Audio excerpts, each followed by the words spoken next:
Hello, folks. Welcome back to the spooky Halloween Let's Play of Mysterious JG, Castlevania 2, Simon's Quest. I haven't played all the portable system games, but I mean, this is probably the crappiest of the Castlevania games that I've played on main systems. It's arguable. The original Castlevania, fun game in a lot of ways, great atmosphere for a game of its era, but you go back and play it and compare it to other games on the same hardware, it's not hugely impressive. It was a shorter game than people sometimes remember because it was difficult.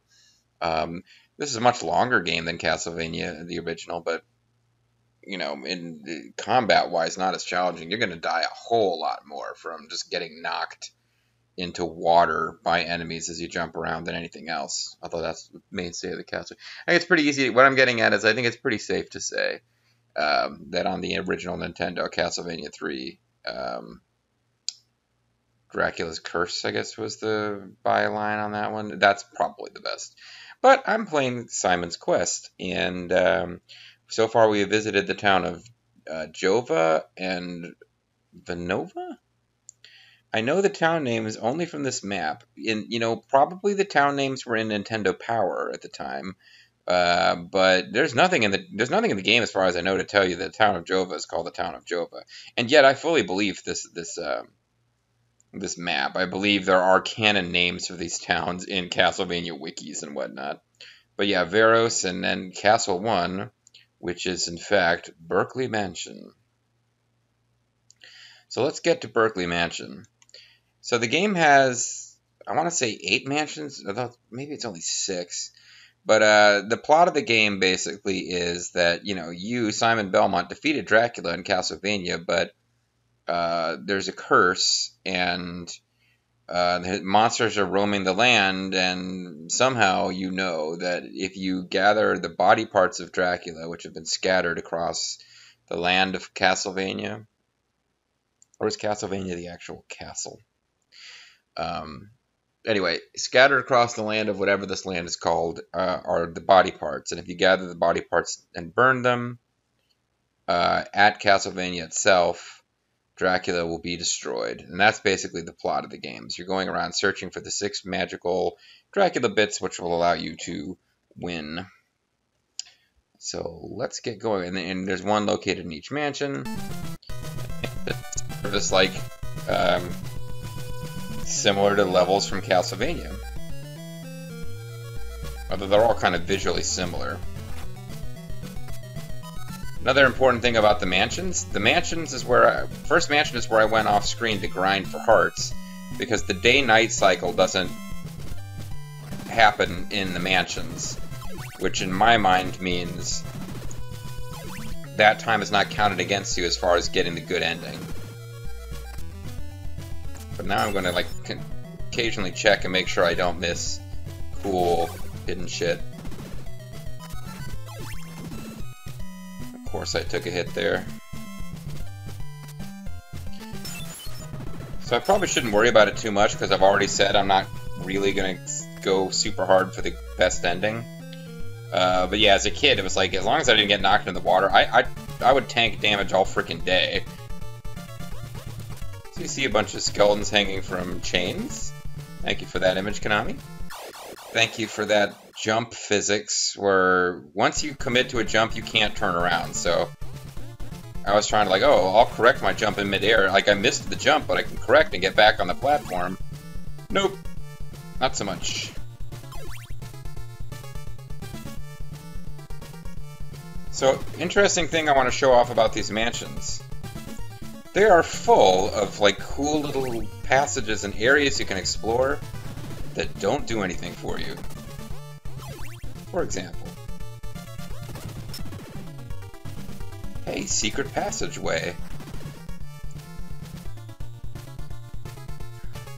Hey, I can get to the cool looking background zone with these skeleton guys.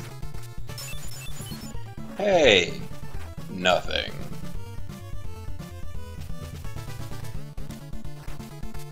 Doesn't do anything.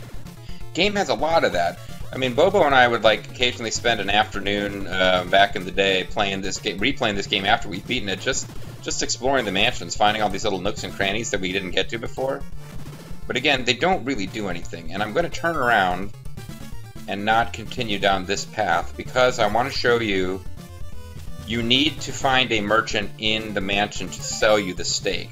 I already bought the steak off screen before I made this save state, but I at least want to show you where it's at, so that you guys can see the correct path through this mansion, in case you want to go back and have a spooky Castlevania adventure of your own.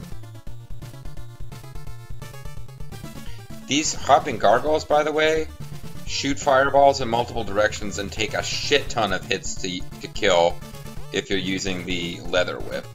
They take like 4 hits. They're super annoying. Like you can see, I'm getting owned by this frickin' thing even now. Because they jump around, they're impossible to hit, and you need to hit them 4 times to kill them. So even with leveling up and getting the best Whoppet, I'm still sucking here. Like I said, I've been watching speedruns. I am not a speedrunner.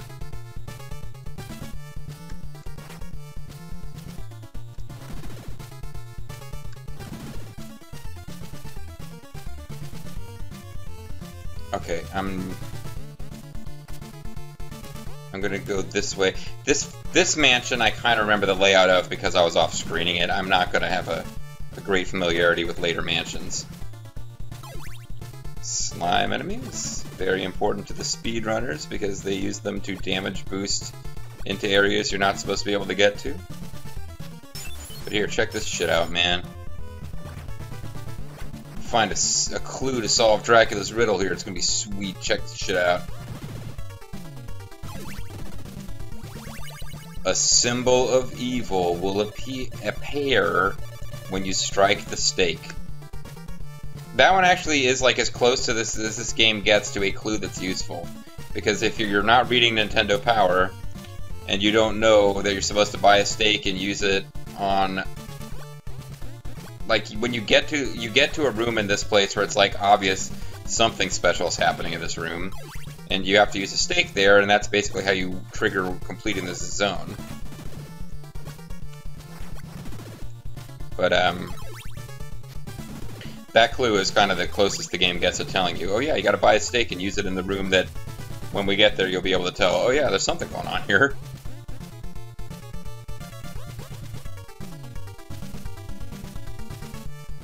Boy, this game slows down when there's a lot of enemies on screen, or maybe it's just slow.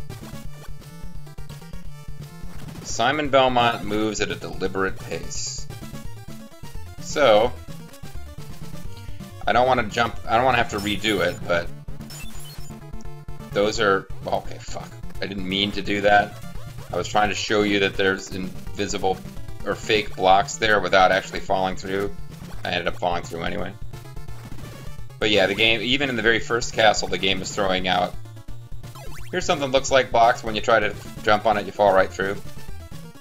Fair enough, the first time it appears in game is in some place where it doesn't do you a lot of harm. It just makes you repeat a little bit of not particularly dangerous zone. But yeah, the game is going to be throwing that at us a lot. Occasionally in areas where if you walk over what you think is a good block and it's not, you will fall to your death.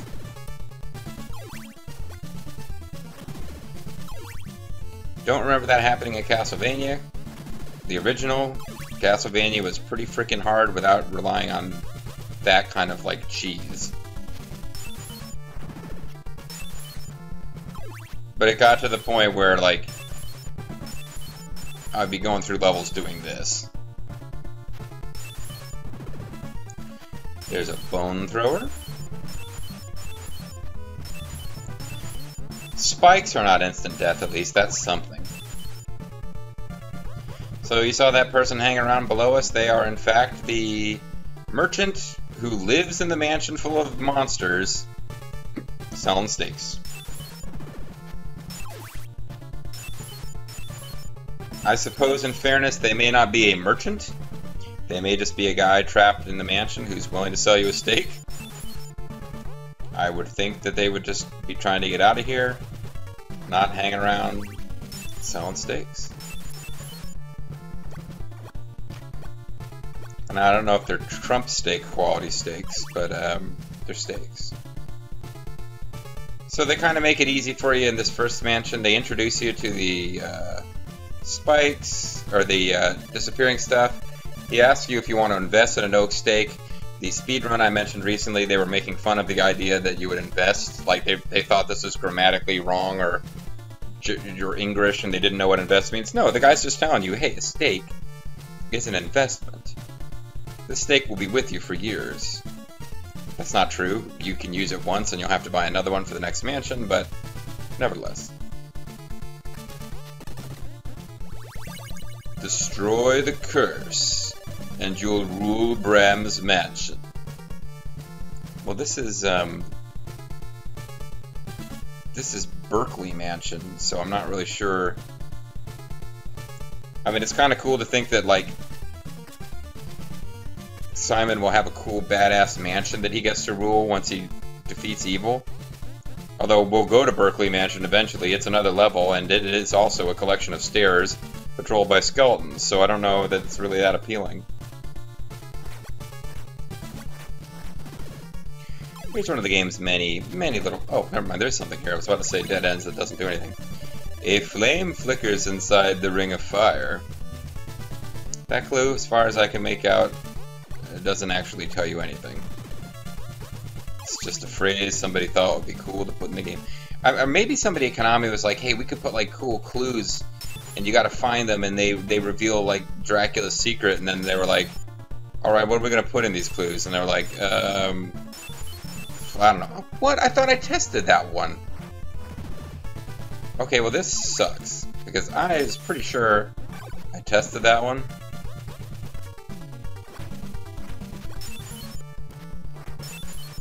So here, I guess I'll just show off more of how this game is full of all these little secret zones to explore, because here's an example of one.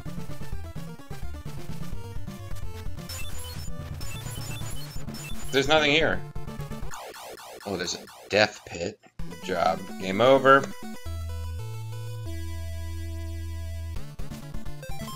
So we lost all of our money. We lost our E. I'm not 100% sure what E is. Oh, E might be lives remaining, because L is still at 01. Yeah, so we lost all the hearts we've accumulated. And I have a feeling that I am going to have to grind again at some point. Because I do remember that was a thing. You would get to a town, there's an item you couldn't afford, and you would just grind against zombies at night, because if you started moving around the map exploring, you were going to run into something where you were going to get killed and have to continue. Yeah, so this is kind of obnoxious for this early in the game.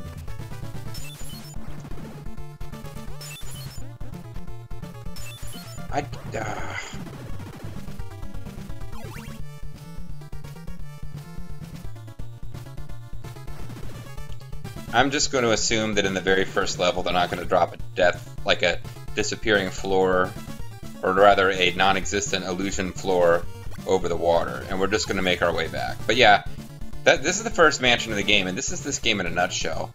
We're going to find when we get to the end that there's, spoiler alert, there's no boss. There's only a very small number of bosses in this game, and they're really not that challenging compared to the bosses in other Castlevania games. This game is all about, like, dicking you over with making you just, like, fall into invisible holes and have to replay screens.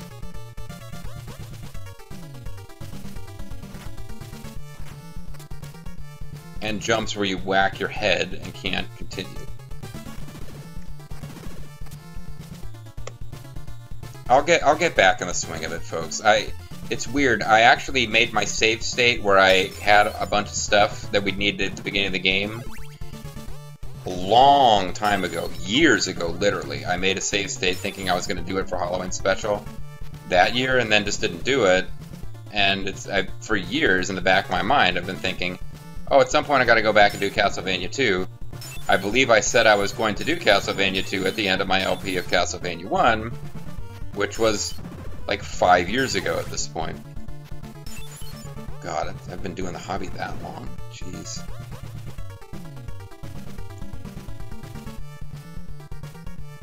Well, you know, I'll wait till year 6. Year 6, if by year 6 I haven't hit, like, PewDiePie levels of fame, I'll just call it a career. But for now, here in year 5, I'm Let's Playing Castlevania 2 Simon's Quest. I'm trying really hard to get to the end of this flippin' mansion.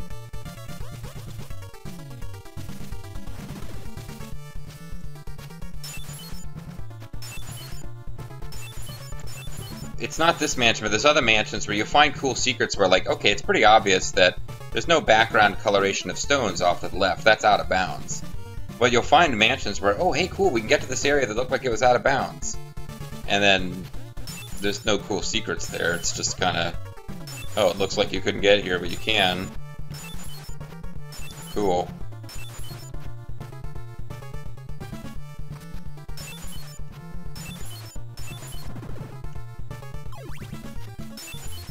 It's like, please don't be hidden. Okay. Please don't be like a, you will fall and not be able to recover trap. So you'll find a room like this. There's this big glowing thing. There's skeletons hanging off the ceiling like crazy.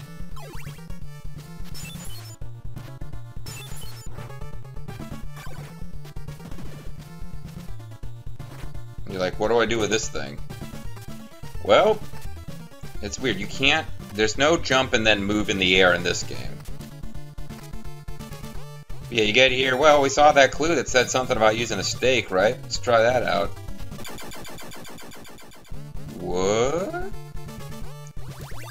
You now possess Dracula's rib.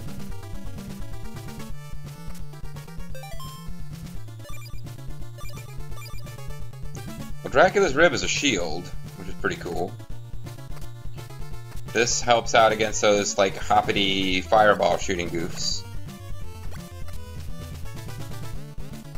Now that we've got all that stuff, that suddenly becomes a useful shortcut instead of a trick trap.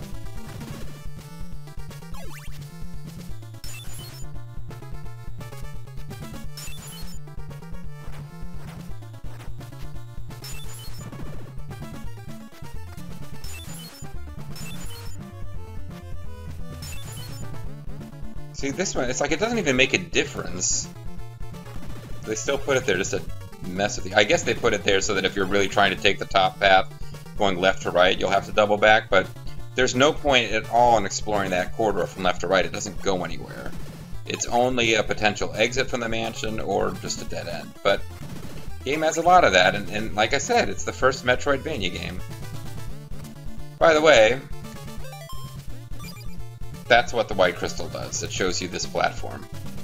So if you come to this mansion without the white crystal, you can't see this platform and you can't advance. Much as if you come to the second town without the holy water, you can't buy any of the other items. So you kind of, other than the whip, which we bypassed, you kind of have to buy all the items in the first town. Not to mention the white crystal eventually has to be traded in for a better crystal. So anyway, we got palette swaps all over the game. There's like every color of skeletons you would ever want to see.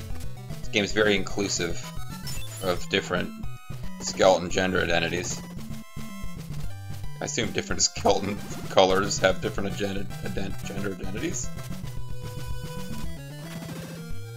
Seems like a great way to get in trouble. Oh, here's an interesting thing I found out from the speedrunners. You actually don't, like, I would always jump up and down in those marshes. Like, your instincts would tell you that's what to do to avoid damage. You actually take less damage if you just run forward, because jumping up and down slows you down. So that was like a little fun fact I didn't know. Now we can go down in this cave to a lower level, but all it really does is take us back to the town of Jaros or Jaron or Jope. No. The town where we bought the chain whip. That's if we went down. Instead, we will continue on in this direction and see what there is to see. I, by the way, do not really know what there is to see. We're now entering the point where I did not off-screen my way to here, and I don't know what's going on. It's usually a safe guess when there's a whole big screen like this, with an area that it doesn't look like you can get to except for one set of blocks are blocking you, that they are usually blocks you can destroy. You now possess the Sacred Flame. I thought I was at the top of the 6th tree. You tell me that villager lied to me? Unbelievable. I sure hope we hit a town soon, because I'm about to die.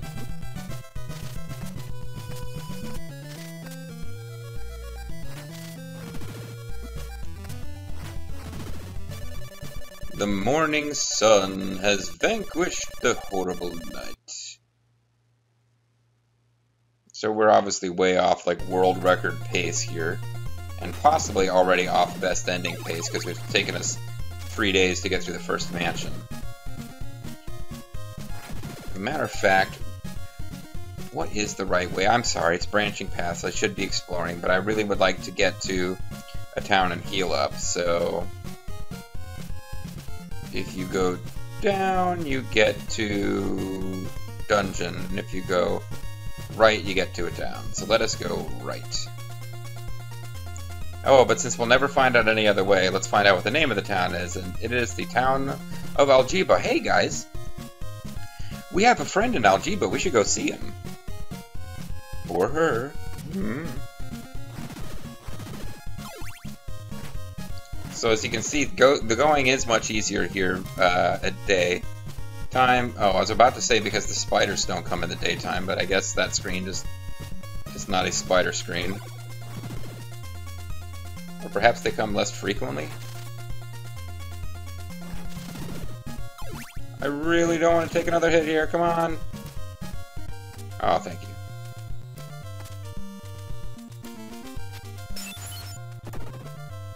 Alright, let's see what's for sale in this place.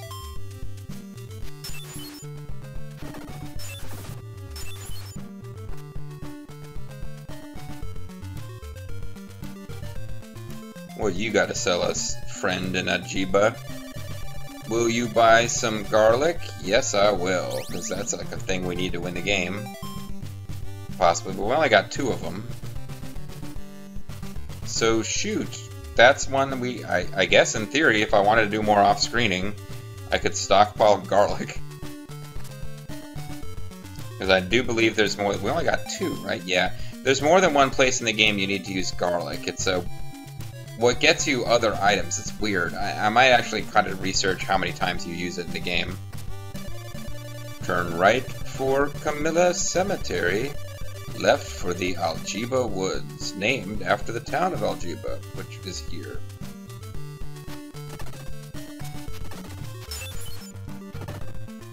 Hey, here's a slight variation on the design theme.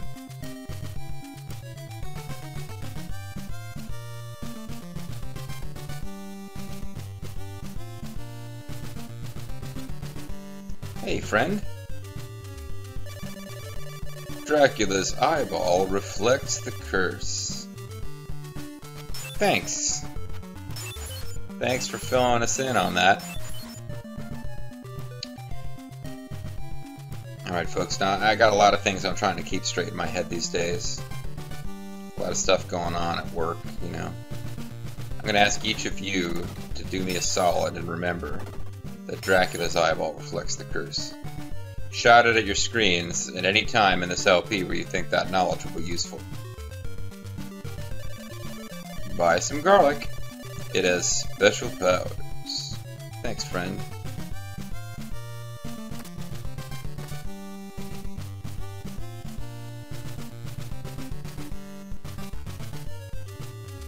I was confused. Clues to Dracula's riddle are in the Veros Woods. I may have already found those.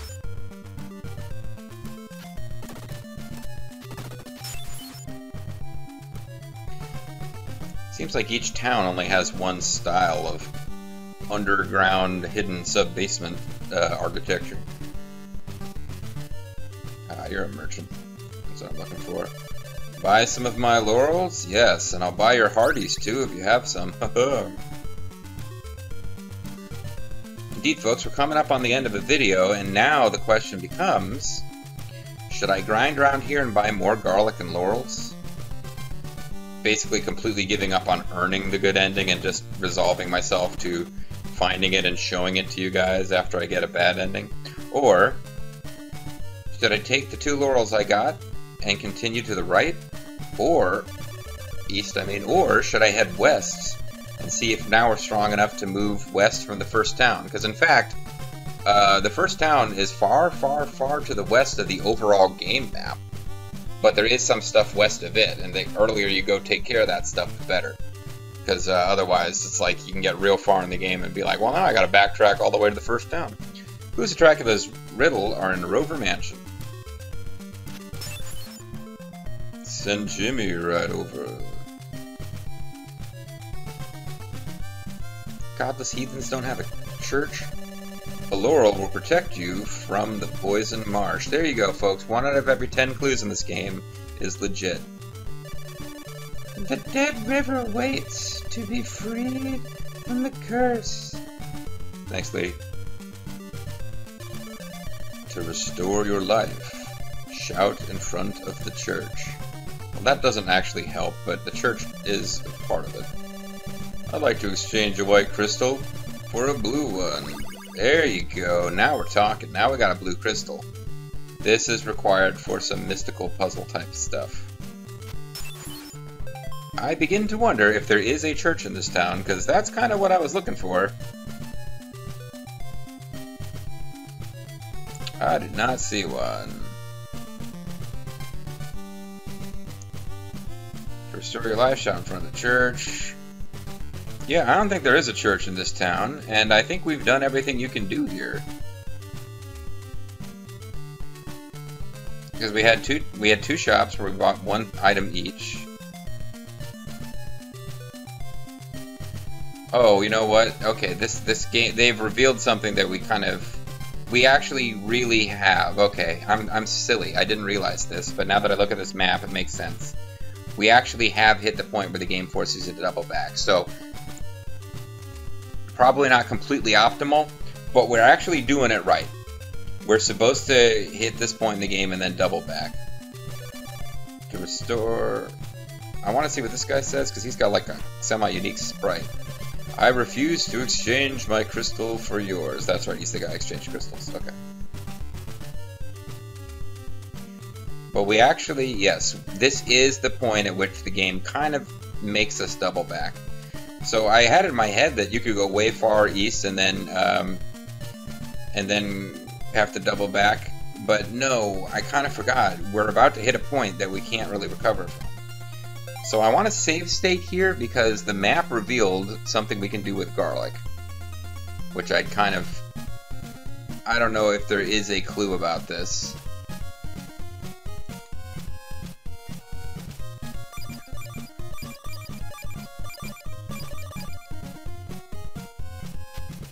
Yeah, this guy appears. I'll give you this silver knife to save your neck. So he upgrades our knife to a silver... Well, no, he just gives us an additional knife. So you drop garlic there and that happens. How are you supposed to know that? I don't really know. I would love to recover that garlic, by the way. But here we go. This is why we're forced to double back. So, this is the first town at which you can buy laurels, which are the thing you need to survive passing through the marshes without taking damage. And although I didn't bother to show it off before heading in the correct direction, had we gone west from the very first town, we would have come across a marsh that was too long for us to tank. So, when we come back next time, I could be nice and fight my way back to the first town off screen. I might do that. I might.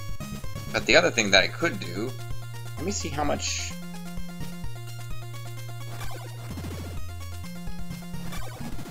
Do these guys even drop hearts?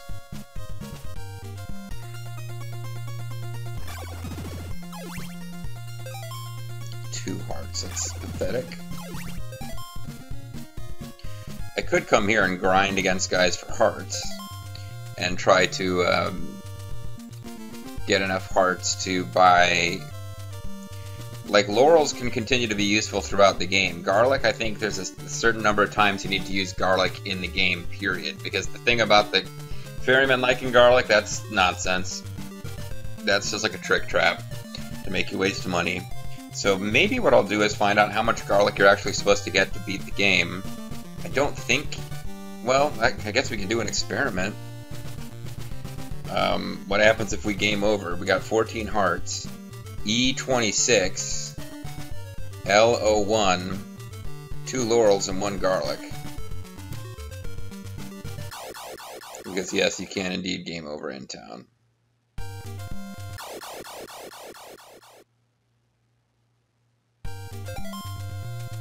Well, the E doesn't have anything to do with our number of lives. Maybe that... Oh, that's your experience.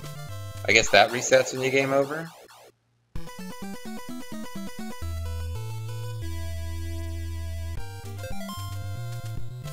Okay. Your level stays the same. Your E and your hearts reset. You keep your garlic and your laurels. Good to know. So, I gotta think about this, whether it's... I think I hit a point where I no longer earned experience from the enemies in that first mansion. Like, the game caps how much experience you can get. So I probably want to get to another mansion if I ever want to, like, I'm going to grind to gain another level. Just because mansions, you can fight all day and you don't lose experience. Or you don't lose time towards getting the good ending. Although, again, we've already stated I'm not going to go hardcore about getting the best ending. I'll just show you all the endings at the end. So I think what I'm going to do is call it a video and call it a little 2-video session on my end and figure out just how much garlic we need to win this game and whether it's easily to acquire elsewhere before I wander too far away from the only town where you can get garlic. That being said, this map loops in certain ways, and we can get, like, we will eventually get to the point where that cliff that we couldn't jump, you know, because it was too high to the east with water underneath. Yeah, we will eventually be seeing that cliff from the other side and can potentially jump back here. The world is our oyster, folks. Our haunted, spooky oyster. See you next time.